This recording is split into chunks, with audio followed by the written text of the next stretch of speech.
Dieu nous parle. Chaque jour, Charles et Carole vous présentent la leçon de l'école du sabbat.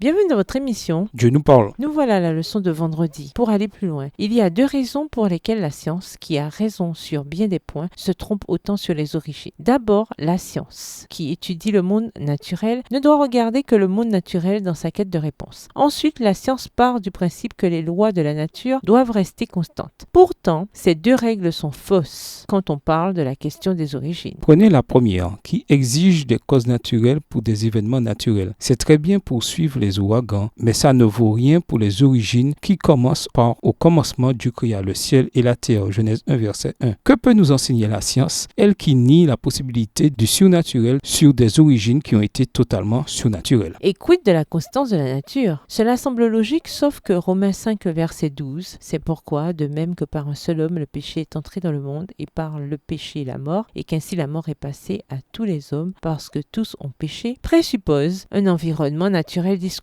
et qualitativement différent de tout ce à quoi la science fait face aujourd'hui. Un monde dans lequel la mort n'existe pas est radicalement différent de tout ce que nous étudions aujourd'hui. Et partir du principe que ces mondes sont très similaires alors qu'ils ne le sont pas conduit aussi à l'erreur. Ainsi, la science se trompe sur les origines car elle nie deux aspects cruciaux de la création, la force surnaturelle qui en est à l'origine et la discontinuité physique radicale entre la création d'origine et ce que nous avons devant nous à présent. À méditer, en classe, parler de la question de la beauté. Qu'est-ce que la beauté? Comment la définir? Comment un chrétien pourrait-il définir et comprendre la beauté différemment du non-chrétien? Christ aurait pu venir sur terre sous les traits d'un scientifique brillant qui aurait été richement récompensé pour ses recherches révolutionnaires. Il aurait pu récolter toute la gloire comme musicien, mais à la place, il est venu se former en tant qu'humble artisan. Il était présent lors de la création, mais il s'est formé comme un laïc et a accompli ses devoirs sans discuter. Quel encouragement cela nous offre-t-il, que ce soit pour notre parcours scolaire ou bien professionnel? Tous les chrétiens ne sont pas appelés à enseigner dans des écoles, mais les chrétiens peuvent enseigner d'autres personnes en parole et en acte, délibérément ou à leur insu. Pour cette raison, quelles